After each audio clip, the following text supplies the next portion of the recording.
আসসালামু আলাইকুম। ব্লেন্ডার মেশিনের বাটিতে অনেক সময় একটা সমস্যা হয়, কমন একটা সমস্যা, সেটা হলো এই যে দেখছেন এটা হচ্ছে বুশ। এই বুশ ক্ষয় হয়ে যায়, এটি নতুন লাগানো হয়েছে আর এটি হচ্ছে পুরাতন। এই সাইডে এটি পুরাতন, দেখুন ছিদ্র বড় হয়ে গেছে। এই ছিদ্র বড় হয়ে যাওয়ার কারণে ওই মশলার ভিতর থেকে পানি বের হয়, পানি লিক করে নিচে দিয়ে মেশিনের ভিতরে ঢোকে, মেশিনও নষ্ট হয়। তো এটি পরিবর্তন করলে এই সমস্যাটার সমাধান হয়ে যায়।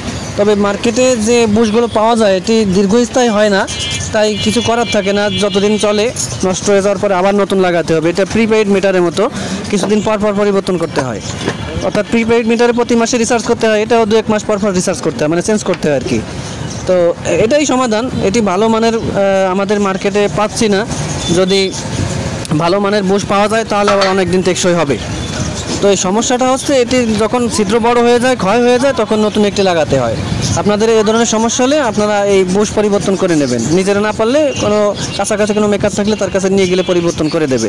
তবে এটি যদি তাড়াতাড়ি নষ্ট হয়ে যায় মেকারের দোষ দেবেন না, কারণ আমি একজন মেকার। এটি নষ্ট হওয়ার জন্য মেকাররা দায়ী না, যে কোম্পানিগুলো মালগুলো তৈরি করে তারাই মূলত দায়ী। ধন্যবাদ, সবাই ভালো থাকবেন। ধন্যবাদ।